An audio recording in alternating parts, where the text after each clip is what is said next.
बता दिया। बड़ा जटिल था, लेकिन उसको एकदम सरल कर दिया।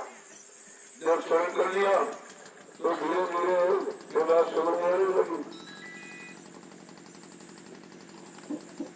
पहले तो समझ में कुछ आया ही नहीं था, क्योंकि जो समझा था वो गलत था, जो किया था वो भी गलत था। अब ये गलत और सही समझदारी कैसे आवे? क्योंकि जब तीन तीन युगों से सब वही कर रहे हैं तो अच्छे समझ के तो कर रहे थे। तीन तीन युगों में कोई संत महापुरुष तो आया नहीं, जब आया नहीं तो सच्चा रास्ता बताता ही कौन? तो जो हम कर रहे थे वो अच्छा ही कर रहे थे। इसी को करते करते करते करते अच्छा समझ करके और इसी में लग गए और मतलब इसी में सराबोर हो गए, फंस गए। फिर जब फंस गए तो जीवात्मा कोई पहुंची नहीं। जब वापिस नहीं पहुंची तब सत्पुरुष को चिंता हुई। निश्चित काल माया ने कोई जाल बना के सारी सुप्त जीवों को, और मैंने जो इसको सचेत किया था, चेतावनी दी थी कि देह नीचे तो लोगों में जा रही है, लेकिन नाम डोर शब्द डोर को पकड़े रहना, इसको छोड़ा मत।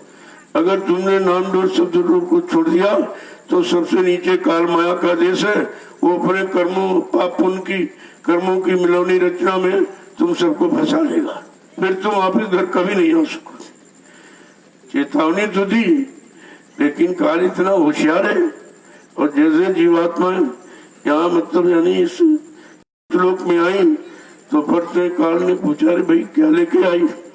देखो कितनी चालाकी से, भाई तू क्या अपने देश से आई है, क्या लेके आई है, जरा दिखा दे। वो उस समय हमारे सबके पास सच्चाई, ईमानदारी, प्रेम, प्यार, मोहब्बत, सेवा, दया, सदाचार, परमात्मा की यादगार, माँ बहन बेटी की परख पहचान, तपस्या, त्याग, संयम, बैराग, अच्छा खान पान सब था।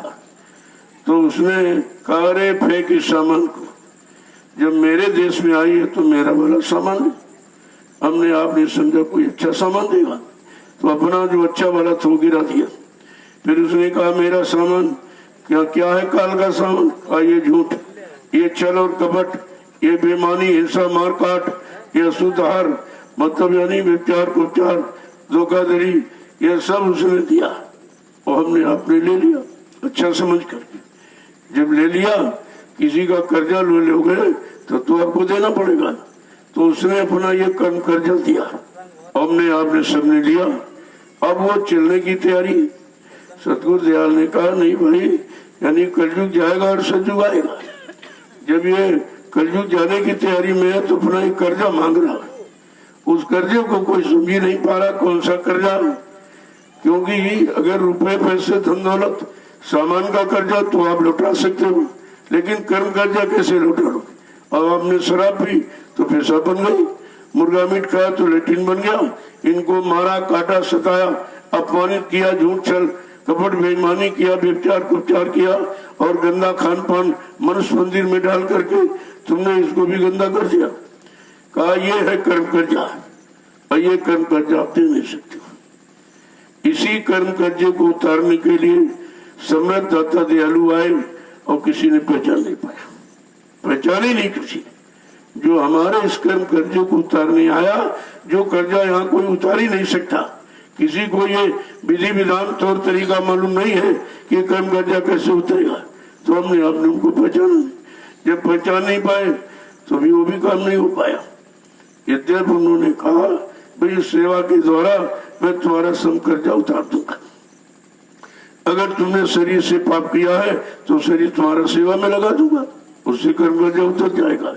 अगर धन से पाप किया तो धन तुम्हारा उस सेवा, परमार्थी सेवा में लगा दिया जाएगा, जिस सेवा से जो चीज बनेगी आगे आने वाले युग में, समय में लाखों लोग उसका लाभ उठाएंगे। तो जो लाखों लोग तुम्हारे धन की बनाई व्यवस्था से लाभ उठाएंगे तो ये धन संबंधी कर्जा आपका निपट जाएगा। का अगर वाणी से कोई किसी को मतलब निंदा, आलोचना, बुराई की है या भद्दे श्री शब्दों का प्रयोग किया है तो तुम्हारी वाणी में अपने सत्य वचनों के प्रचार में लगा करके वो भी तुम्हारा कर्जा निपट जाएगा। अगर अन्न खा के कोई पाप किया, तुम्हारा अन्न भंडारों की सेवा में लेकर रोटी बनाकर उन प्रेमियों को खिलाई जाएगी जो तुम्हारी रोटी खा के भजन करेंगे। इस तरीके से तुम्हारा भी कर्जा निपट जाएगा। देखो कितना जटिल है, जिसको किसी युग में माफ नहीं कर पाए, कितना दिया कि सेवा के द्वारा तुम्हारे सारे कर्जों का निपटारा हो जाए। अभी तक हम आप सेवा का मतलब ही नहीं सोच पाए कि सेवा क्यों कराई जाती है, सेवा का आदेश क्यों दिया जाता है, सेवा सर्वोपरि क्यों है। वो कर्म कर्जे की अदायगी के लिए ही सर्वोपरि है। जब इस तरीके से तुमको बात समझ में आ जाएगी तब सब काम आपका हो जाएगा। लेकिन ये समझदारी कब आएगी?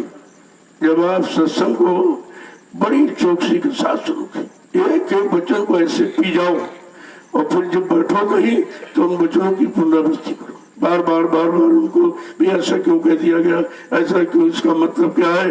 जब इस तरीके से वचनों को दोहराओगे तो तुम्हारा पक्का हो जाए, तब जानकारी पक्की। जैसे बच्चा स्कूल जाता तो पहले तो वो ऐसी रफ मतलब कर लेता है और फिर इसके बाद घर में आता फौरन फेयर कर लेता। जब फेयर करेगा तो पक्का हो जाए। एक बार सुना, एक बार लिख लिया और पढ़ लिया तो पक्का हो जाता। ठीक उसी तरह से जब सत्संग वचनों को सुनो, इसके बाद जब खाली हो तो फौरन बैठ करके चिंतन किया करो, आज ये वचन क्यों कहे गए, इन वचनों का मतलब क्या है, इन वचनों से हमको कौन सा लाभ मिलेगा। जब इस तरह की आपको जानकारी हो जाएगी, तुम्हारा कोई समय, कोई घड़ी, कोई क्षण खराब नहीं होगा। जब खराब नहीं होगा तो आपका काम बन जाएगा। लेकिन आप चिंतन ही नहीं करते, वचनों को सुना वहीं छोड़ दिया, कुछ याद रहे कुछ भूल गए, धीरे धीरे जब कुछ किया नहीं तो भी भूल गए, सुना सुनाया सब आपका चला गया। वो सुनाया इसलिए जाता करने के लिए, समझने के लिए, करने के लिए।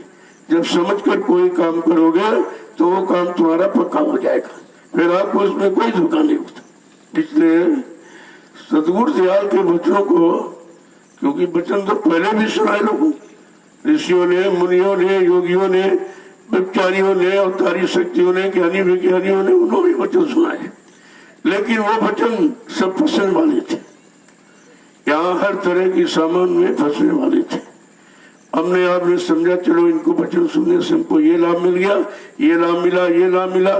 लेकिन ये लाभ कौन सा लाभ, ये लाभ कहाँ तक तुम्हारा काम करेगा, ये लाभ नहीं है। यही फंसाव का कारण जिसको हमने आपने अज्ञानता, भूल भ्रम बस यानी समझ रखा कि अच्छा है।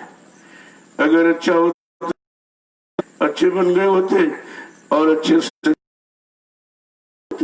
तो कुछ हो नहीं पाया।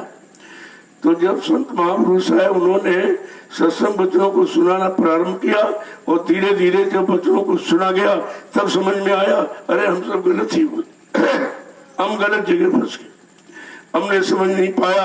ये वचन हमको फंसाने वाले, अटकाने वाले, भरमाने वाले थे, काल माया के देश में यहीं पर निरंतर आने जाने वाले मार्ग में फंसाने वाले थे। तो समझ में नहीं कुछ आया। तो जब वचनों को सुनोगे और गुनोगे, धुनोगे, तब तुम्हारी समझ में आएगा असलियत क्या है। और जैसे समझ में आ गया बस काम आपका शुरू हो गया। लेकिन अभी केवल सुन रहे हो, गुन नहीं रहे हो, न गुन रहे हो न धुन रहे हो, तो फिर मतलब यानी वो लाभ नहीं मिल पाता। क्योंकि जब वचन छूट जाएगा या वचन भूल जाएगा या वचनों से आप अलग हो जाओगे तो फिर लाभ आपको नहीं मिलेगा। इसलिए सत्संग में तो आ गए हो तो ठीक है, लेकिन ठीक तो यह है कि जब ठौर ठिकाना मिल जाए। असली ठौर ठिकाना क्या है, जहां से कभी आना जाना ही ना, वो ठिकाना। संत महापुरुष उसी ठौर ठिकाने की बात करते हैं कि असली ठिकाना तेरा सतलोक है, तेरा घर है। और जब तू अपने घर पहुंच जाएगी और ठिकाने पर पहुंच जाएगी फिर तुझको यहाँ कभी आना नहीं पड़ेगा। जब आओगे नहीं तो परेशानियां खत्म हो जाएगी, झगड़े झंझट से आप हट जाओ हो जाएगा। तो जन्म मरण से छुटकारा होने को तो मुक्ति कहते हैं। मुक्ति किताबों में क्या, कि नहीं किताबों में नहीं है। कहाँ है मुक्ति? संत चरण की दासी, मुक्ति संतों के चरणों में है। तो इसका मतलब हमको चरणों में ध्यान लगाना चाहिए। जब चरणों में ध्यान लगाएंगे तो मुक्ति समझ में आ जाएगी और मुक्ति मिल जाएगी आपको। लेकिन हम ध्यान तो इन संसारी मतलब सामानों में लगाए बैठे, राज मिल जाए, पाठ मिल जाए, धन मिल जाए, दौलत मिल जाए, औरत मिल जाए, पति मिल जाए, बच्चे मिल जाए, इसमें आप लगाए पड़े हो। अभी सतगुरु दयाल के चरणों में ध्यान नहीं हो पाया, क्योंकि चरणों की महिमा आप समझ नहीं पाए। हम चरणों की महिमा भूल गए और सतगुरु दयाल के चरणों को छोड़कर जहाँ लोग भगे हैं, जहाँ गए उनसे पूछो, जहाँ तुम गए हो वहाँ चरण है कि पैर है? पैरों की महिमा की चरण, अरे पैर तो घोड़े गधे की भी है, यही छू लेते उन्हीं से काम हो जाता, लेकिन बात चरणों की होती है। वो बात समझ में नहीं आई। अब जरा चरणों की महिमा सुन लीजिए तो आपकी समझ में आ जाएगा कि हमारा ध्यान कहाँ लगना चाहिए, हमारा सच्चा वास कहाँ होना चाहिए, हमको सच्चाई कहाँ से मिलेगी, हमारा कल्याण कहाँ से होगा, हमको होश कहाँ से आएगा, ये सब जानकारी सुन लीजिए आप। अगर ऐसे में बताता रहूं तो आपको पता नहीं मन गलत बात करते या बना चुना के बड़ी तरफ से बात करते। जरा महापुरुषों के वचन सुनोगे तो आपकी समझ में सब आ जाएगा। जय गुरुदेव, जय गुरुदेव, जय गुरुदेव, जय गुरुदेव नाम किसका, जय गुरुदेव नाम किसका, जय गुरुदेव नाम किसका, प्रभु का प्यारा नाम, समृद्ध दाता दयालु पूज्य स्वामी जी महाराज आज के इस नैमिषारण्य की तपोभूमि पर लघु सत्संग में सम्मिलित होने वाले सभी सत्संगी प्रेमीजनों, बड़ा जीव का सौभाग्य होता है जब महापुरुष के वचन सुनने का अवसर मौका मिलता है। और खासकर इस कलयुग में तो समय ही नहीं, इतना लोग फंस गए हैं, इतना सराबोर डूब गए हैं कि उनको होश ही नहीं रहा कि हमारा असली काम कहाँ से होगा। पहली बात, काम की पहचान नहीं, कौन सा काम, ये शरीर इंद्रियों वाला काम, इसी को काम बना बैठे। अरे भाई ये काम तो नासवान है, जब शरीर इंद्रिया नासवान तो काम तुम्हारा यहीं पर रह जाएगा। वो काम करो जिस काम से अपने घर पहुंचाओ। का वो काम कौन सा करो, भजन है, वो भजन का काम है, पूजा का नहीं, भजन का। जब पूजा पाठ करोगे तो इंद्रियों को लाभ मिल जाता, शरीर को लाभ मिल जाता, और भजन करोगे तो आत्मा को लाभ मिल जाएगा। देखो दोनों रास्ते, संत महापुरुषों ने किसी रास्ते की आलोचना नहीं की, उन्होंने रास्तों का ज्ञान कराया कि शरीर इंद्रियों से जो कुछ करोगे शरीर इंद्रियों को लाभ मिलेगा, और आत्मा से करोगे तो आत्मा को लाभ मिलेगा। अब हमें आपको इसका फैसला, इसका चुनाव करना चाहिए कि भाई या दोनों करें या एक करें। अगर दोनों करने की सामर्थ्य दोनों कर लो, लेकिन इतनी सामर्थ्य क्यों भी नहीं है, तो कहा चलो वो काम करें जिससे वो ये भी हो जाए। ये भजन ऐसा रास्ता है, इससे इधर शरीर का भी काम होगा, जीवात्मा का दोनों काम हो जाए। और शरीर इंद्रियों से काम करो, उससे जीवात्मा का काम नहीं होगा, एक ही हो सकता है। तो भजन तो ऐसा रास्ता ही है, महापुरुषों ने चुन कर रखा कि अगर इसमें लग जाओगे तो इधर भी बन जाएगा उधर भी। जब भजन करने लगो तो मन शांत होता है, जब मन शांत होगा विकारों से हट जाएगा, भोगों से हट जाएगा, तो आपको उधर का भी लाभ मिल जाएगा। लेकिन पूजा पाठ करोगे तो मन भी शांत नहीं हुआ, और जीवात्मा का तो प्रश्न ही वहां नहीं है, उसका तो कोई प्रश्न ही उधर का नहीं है। लेकिन ये समझ ही नहीं पाए कि मतलब पूजा क्या और भजन क्या है, सच्ची पूजा क्या, झूठी पूजा क्या है, सच्चा लाभ कहाँ, झूठा लाभ। ये अगर समझ लेते तो अब तो पूजा करने वाले सब कुछ पा लिए होते, न पूजा किया न भजन किया। पूजा का मतलब जो पुण्य जहाँ, यानी जहाँ पुण्य के भाव पैदा हो, जहाँ माने पैदा हो पुण्य, जहाँ पुण्य के भाव पैदा हो, सच्चाई के भाव पैदा हो, मतलब यानी वो भी पूजा है, वो असली पूजा है। उसी पूजा को आत्मिक पूजा कहते हैं। संत महापुरुषों ने कहा आत्मिक पूजा करो।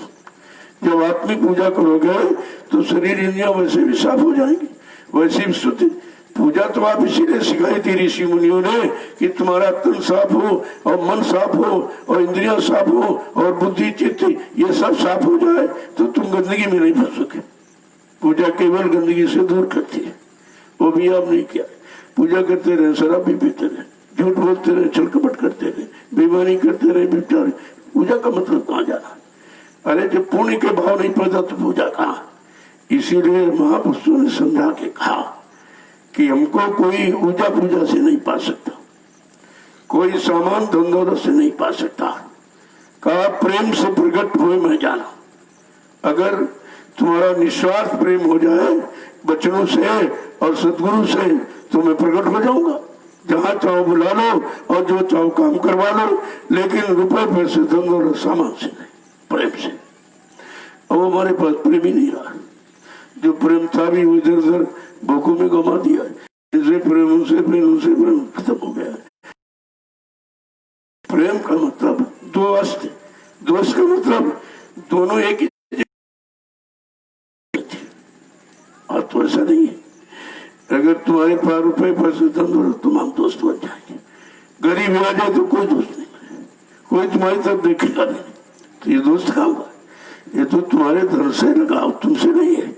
अरे भाई तुमसे अगर लगा हो और गरीबी आ गई तो भी तुम वही हो, अमीरी आई तब भी तुम वही। तुम्हारे में तो कोई परिवर्तन हुआ नहीं। उसके विचारों में परिवर्तन है कि धन देखेगा तो आपसे लगेगा, धन नहीं तो हट जाएगा। अब आपको कि हमारे से प्रेम किसी को नहीं है, हमारे से उसका स्वार्थ लोभ लालच निकल रहा है, इसलिए वो जुड़ा हुआ। तो संत महापुरुषों ने इसलिए समझाया कि सच्चा प्रेम सतगुरु के चरणों में। जब चरणों में बैठोगे और निरंतर सुनोगे तब आपकी समझ में सब आएगा। चरणों में बैठने का मतलब भजन, वो भी भजन ही है। और कहाँ बैठेंगे आप? जब भजन पर बैठोगे और ध्यान चरणों से लेकर के और ऊपर तो पूरा जब आप करोगे तो सब सच्चाई तुम्हारे पास आ जाएगी। इसलिए थोड़ा सा महापुरुषों के वचन सुन लो, तुम्हारी शंका निकल जाएगी कि नहीं, मतलब वैसे महात्माओं को प्रमाण देने की जरूरत नहीं है, वो खुद ही प्रमाण है। लेकिन फिर भी जीव को समझाया कैसे? जो इतना इतना कमजोर है, इतना अल्पायु अल्पज्ञ है, समझ में कुछ आता नहीं है, दिखाई कुछ देता नहीं है और समझ यानी मतलब निर्णय कुछ ले नहीं पाता, तो उसको तो यानी प्रारंभिक शिक्षा जैसे कक्षा एक से अगर बैठाना जाए और समझाया जाए तो धीरे धीरे धीरे धीरे इसको आगे बढ़ाया जाए तो सारे क्लासों का ज्ञान हो जाता है। इधर सारी क्लास है और उधर सारे मंडल है। बात तो एक ही है। इधर शरीर के लिए क्लास बना दी ज्ञान के लिए, अब उधर सारे मंडल है। अब हमको उन मंडलों में कौन पहुंचाएगा? सारे मंडलों से निकालकर हमको अपने शत्रु मंडल कौन पहुंचाएगा जहाँ हमारा असली काम। और इधर भी क्लास बना दिए कि भाई डिग्री में कौन पहुंचाएगा। ये दोनों तरफ का समझ लो तो जल्दी समझ में आता है, क्योंकि इधर तो और जानकारी है आपको लेकिन उधर की जानकारी नहीं है। इसलिए महापुरुष इधर का प्रमाण दे करके, उदाहरण दे करके और उधर आपको ले जाना चाहते। जय गुरुदेव। अब आप चरणों की महिमा समझ लीजिए। जरा दो वचन सुन लो तो समझ में आ जाएगा।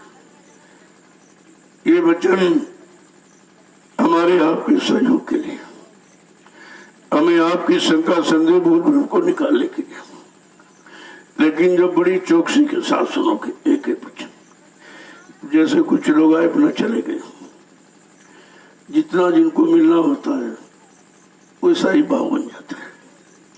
बिना भाव की भक्ति नहीं, बिना भक्ति के शक्ति नहीं, और बिना शक्ति के युक्ति नहीं, और बिना युक्ति के मुक्ति नहीं। ये आधार है। तो कह रहे गुरु चरण बसे अब मन में, गुरु चरण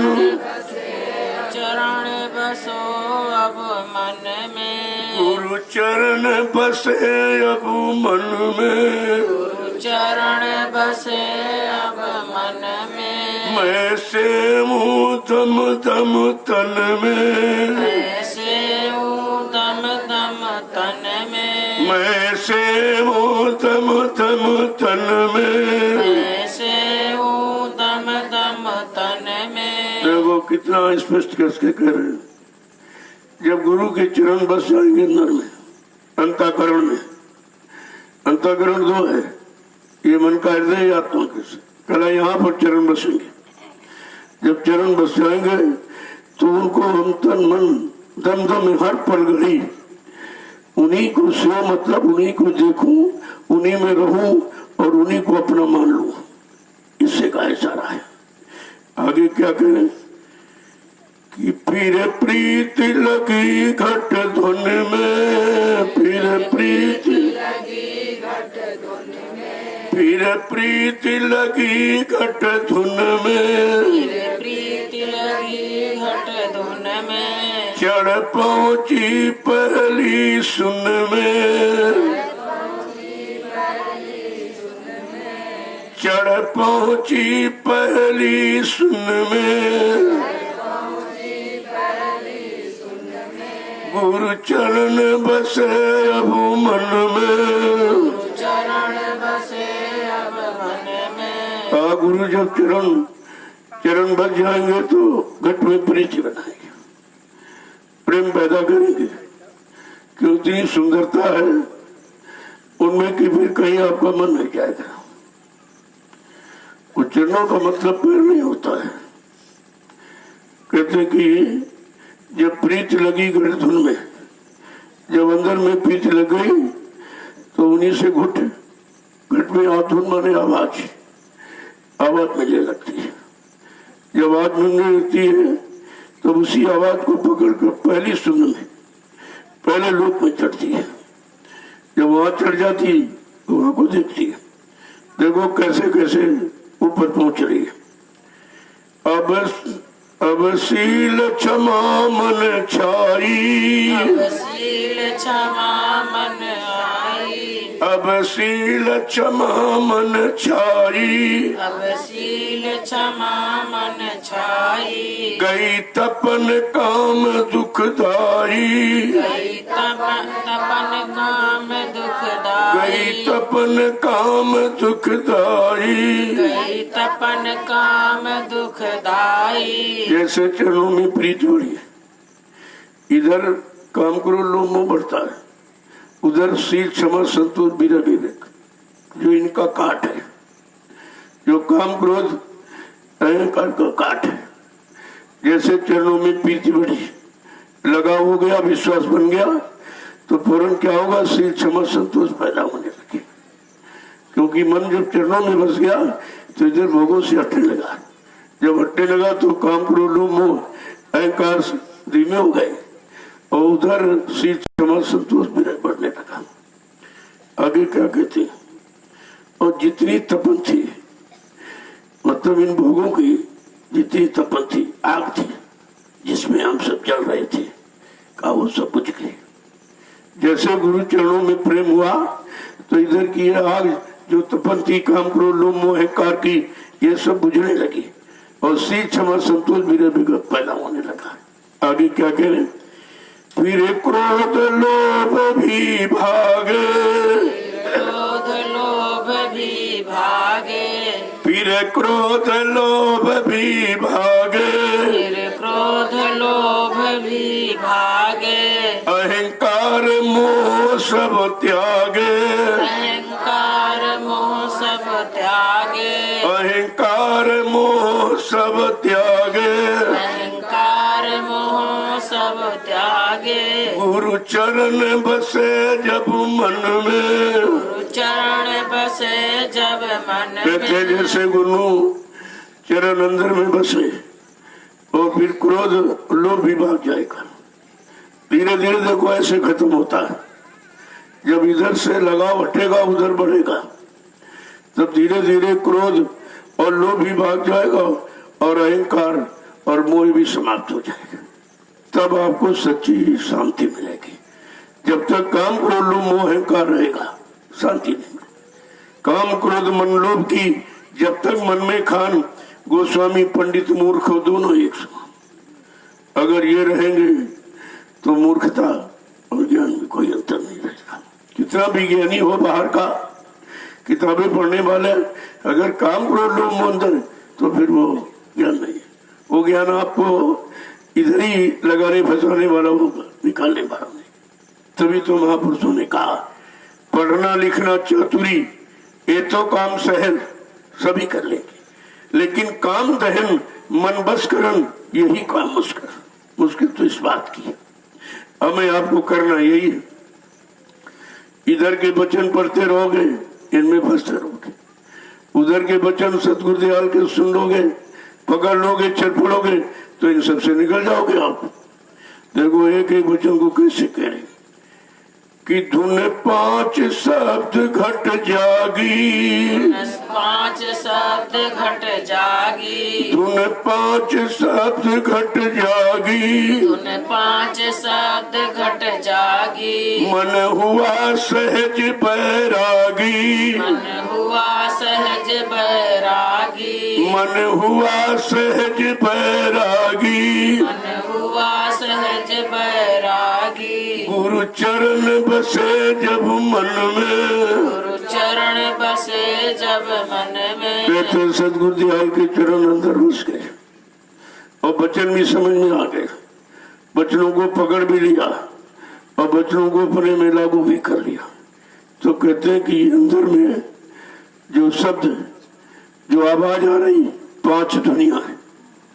ये 5 दुनिया, 5 आवाजें, ये 5 मंजिलें की अलग अलग आवाज, ताकि आपको ये पता चल जाए मैं किस मंजिल में पहुंचा। जब पहली मंजिल तो ठीक ठीक समझ में आ गया, यही मंजिल पहली। फिर जब ऊपर चले तब आपको मतलब है ये सब चीजें जो सुनोगे, तभी नामदान के वक्त में सारी दुनिया बता देगी। पहले नाम ये धुनी, दूसरे नाम की ये धुनी, तीसरे नाम की ये धुनी, चौथे नाम की ये धुनी, 5वें नाम की ये धुनी। इस पहले इसलिए बता दिया गया, जब तुम चलोगे और ये ध्वनि सुनने को मिल जाए, समझ लो हम ठीक चल रहे, असली रास्ते पर जा रहे। ये पहचान तो पहले ही आपको दे दी, क्योंकि ये जीव पता नहीं और कहीं भ्रमित, क्योंकि काल तमाम दुनिया और सुना देता, जिससे वो धुन तुम सुन ना पाओ।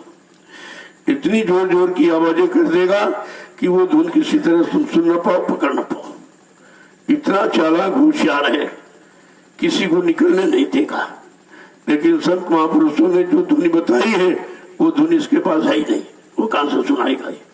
अगर यही दुनिया आपकी समझ में तभी का है, सब ध्यान में कर लो, इनको रट लो, समझ लो। जब आगे बढ़ोगे तो हर यानी मंडल पर तुमको ध्वनि सुनाई देगी। और आपको अगर मालूम है, कहोगे नहीं नहीं भाई ये मेरी धुन नहीं, इसको नहीं हमें पकड़ना, हमको तो असली धुनी जो सतगुरु दयाल ने नामदान के वक्त में बताई, हम उन धुनियों को पकड़ेंगे और निकलते चलते चले जाएंगे। किसी लोक मंडल में आप फंस नहीं सकते, क्योंकि हर लोक में धुनी है, आवाज है। यही तो सबसे भारी जाल है। इसी जाल को तो कोई समझ नहीं पाया और सब बेचारे फंस गए। बहुत ज्यादा लोगों ने की ध्यान लगाया तो दूसरे तक पहुंच पाए, और वहां सुना और वहीं पर बेचारे फंस गए। और जो कुछ देखा का वो केवल छाया थी, वो छाया प्रकाश नहीं था, प्रकाश की छाया थी। और देख करके बस बेचारे अरे हम ब्रह्मास्म में ब्रह्म हो गया, मैं ब्रह्म मिल गया, बस यही। इसके आगे तो कोई बढ़ ही नहीं पाया और यही तो बेचारे सब फंस के रह गए। लेकिन जब सतगुरु दयाल के यहाँ जीव पहुंचा और सत्संग वचनों को सुना और नामदान भी दिया लिया, और नामदान की सारी जानकारी कि भाई ये नाम कहाँ का है, इस नाम की ध्वनि क्या है, इसका स्थान कैसा है, ये सब जब सुनेगा, जब समझ में आए, तो तुम किसी में फंसने कोई फंसा भी नहीं सकता।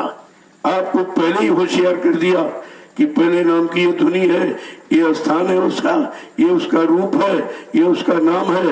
ये नाम तो सबके बताया गया, ताकि जब साधना में आप बैठोगे और जब मन शांत हो जाएगा, गुरु चरणों में लग गया और प्रीति उधर बढ़ गई और इधर की प्रीति खत्म हो गई, तो वो चलने लगेगा। जब चलेगा तो हर मंडल से होके जाएगा, तो हर मंडल की पहचान दे दी। ऐसा लोग कहीं ये फंस जाए दूसरी आवाज सुन ले, क्योंकि आवाजें फंसाने के लिए तो सब मंडलों में आ रही, लेकिन तुमको अपनी आवाज परखनी चाहिए। पहले नाम की क्या आवाज है, क्या रूप है, क्या स्थान है, दूसरे नाम की क्या आवाज है, क्या रूप क्या स्थान है, तीसरे नाम की क्या आवाज है, क्या रूप क्या स्थान है, चौथे रूप यानी नाम की क्या आवाज है, क्या रूप क्या स्थान है, और पांचवें नाम की क्या आवाज है, क्या रूप स्थान है। इसलिए सब बता दिया गया कि आपको कहीं पर कोई मतलब किसी तरह से फंसा न सके, कोई शंका संदेह भूल भ्रम न पैदा हो, तब तो चलता चला जाएगा। अगर जरा सी कहीं शंका होगी वहीं पर हो जाएगा, और शंका विनाश का कारण होती है, फिर आपको आगे नहीं बढ़ने चाहिए। देखो बड़ी होशियारी के साथ ये काम किया गया है, ऐसे नहीं दिया गया। अब हम तो भूल ही गए, न नाम भूल गए, रूप बाबा सब क्यों किया, हमने कुछ किया नहीं। नाम दान दिया, हमारा खूटी टांग दी, कोई भजन नहीं, कोई सुमरन नहीं, कोई ध्यान। अरे तुमसे ये थोड़ी कहा गया था कि बने तब करना, बनने बनाने की क्या बात, वो क्या जीव के हाथ के बस की बात बनाने का है। अरे बनाएगा तो गुरु, लेकिन जब बात किसी की मानोगे तो मजदूरी गुरु से वही तो देगा। जिसकी बात मानोगे, जिसके आदेश का पालन मांगोगे, उससे मजदूरी मांगने का तुम्हारा अधिकार बन जाता है और मजदूरी उसको देनी पड़ेगी। लेकिन बात जब समझ में आएगी तभी आप ये सब कर सकते हो।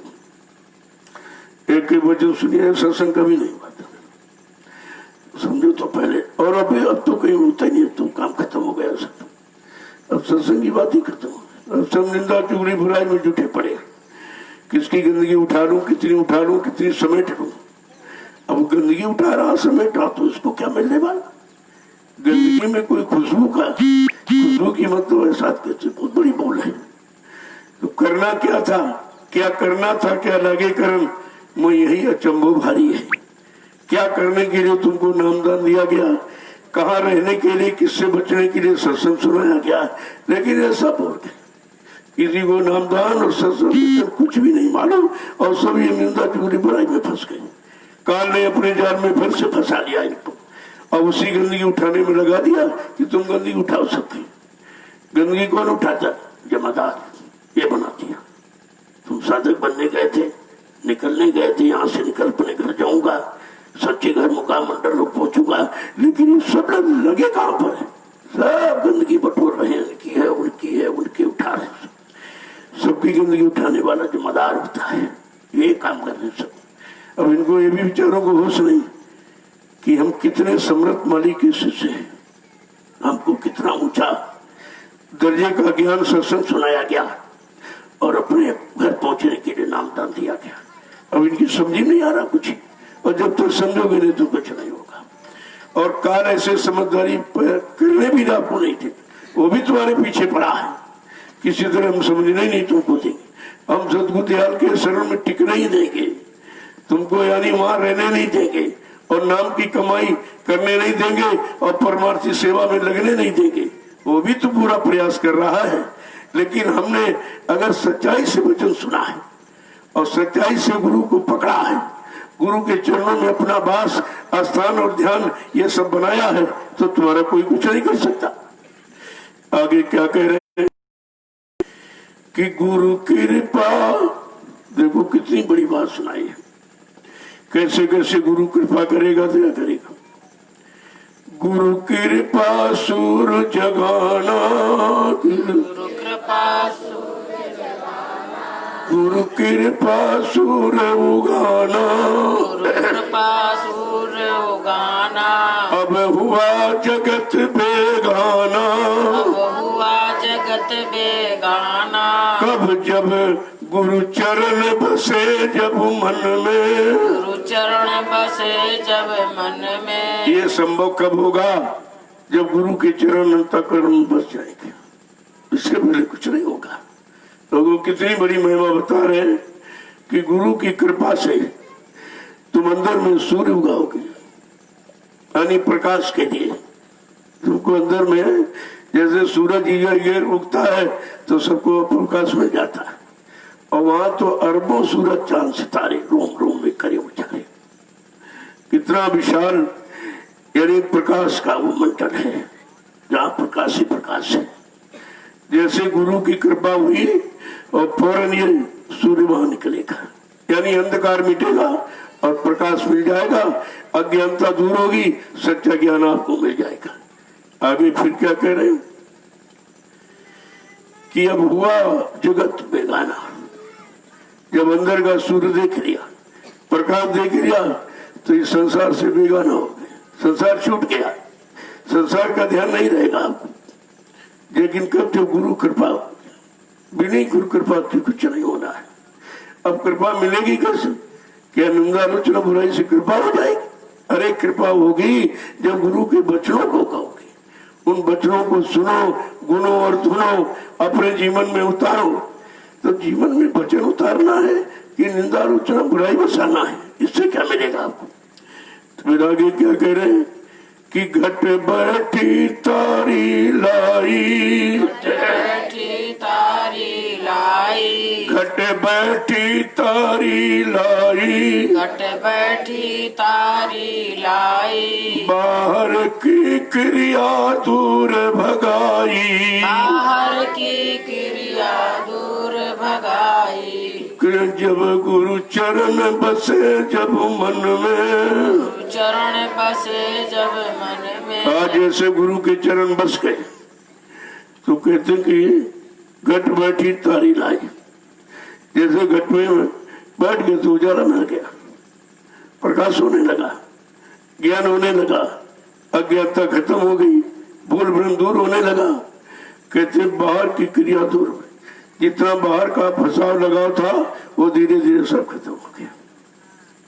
जब उधर चले तो इधर का छूट जाएगा। अभी इधर चले ही कहाँ, केवल सुन रहे हो। अभी अगर सुन करके जब चलोगे तभी तो कोई बात बनेगी। भाई सुनने से अगर काम बन जाए तो करने की क्या जरूरत। सुनाया इसलिए जाता कि हम सब लोग करने लगे, जब करने लगेंगे तो सुनना, ये सुना वाला भी सच्चा हो जाएगा। अगर श्रोता बकता, केवल बकता बक रहा, श्रोता सुन रहा, तो दोनों बेकार है। जब तक कर्तापन में नहीं उतरेंगे, जब तक कर्तव्य नहीं करेंगे, कर्म नहीं करेंगे, साधना नहीं करेंगे, गुरु वचनों के अनुसार जीवन को नहीं चलाएंगे, तब तक कुछ मिलने वाला नहीं। गुरु कृपा तो जब ही होती है जब गुरु वचनों के अलावा और कोई ध्यान न रहे। अब बताओ, ये सब निंदा आलोचना बुराई करती गुरु का वचन है क्या? गुरु ने आदेश दिया था ये करना, गंदगी उठाना, कहा था सबसे दूर रहना, न किसी की निंदा करना, न सुनना, दोनों के तुम पाप के बोझ से दब जाओगे। तो गुरु वचन सुना ही किसने? काल के जीव कभी गुरु वचन मानते ही नहीं, अपने वचन मनवाने के चक्कर में रहते हैं कि हमारे मान लो, हमारे मान लो, हमारे मान। अरे जब तुमने गुरु के वचन नहीं माना तो तुम्हारा मानने से हमारा कौन सा काम हो जाएगा? इतनी बात तो लोगों को समझनी ही चाहिए। आगे क्या करें कि गुरु अद्भुत सुख दिखलाया, गुरु अद्भुत सुख दिखलावा, गुरु अद्भुत सुख दिखलाया, गुरु अद्भुत सुख दिखलावा, क्या महिमा जाए न गाया, का महिमा जाए न गाया। गुरु के चरणों में जब मन बैठ गया, बस गया, तो अद्भुत लीला दिखाते, हर लोग की सैर कराते, हर लोग की खूबसूरती सुंदरता को दिखाते हैं। क्या बड़ा अद्भुत खेल है उनका। अगर मन चरणों में बस जाए और मन तुम्हारा निंदा आलोचना बुराई में बसा है तो उधर क्या मिलेगा? इधर गंदगी में कुछ नहीं मिलेगा, क्योंकि निंदा आलोचना बुराई करना सबसे घटिया काम है, जहाँ कुछ मिलना ही नहीं, केवल समय खराब करना। मन खराब हुआ तो कर्म खराब हो जाएगा। मन वैसे भी कौन अच्छा है, जब मन खराब हो, खराब में और खराबी पैदा करोगे तो ज्यादा खराबी हो जाएगी, फिर तो बिल्कुल नहीं निकल पाओगे इधर से। आगे क्या कह रहे हैं कि जग जीव अभागी सारे, जग जीव अभागी सारे, जग जीव अभागी सारे, जग जीव अभागी सारे, नर देहि मोहि हारे, नर मोहि देहि हारे, नर देहि योहि हारे, नर देहि योहि हारे। गुरु चरण बसे जब मन में, गुरु चरण बसे जब मन में। देखो चरणों की कितनी बड़ी महिमा है। अगर मन का वास चरणों में हो जाए तो इधर सारी गंदगी से दूर हो जाए, क्योंकि सारा काम मन ही करता है। इसी को समझाना है, ये समझ जाए तो सब काम बन जाएगा, क्योंकि जीवन का आधार ही मन बन गया। जो कहता है वही हम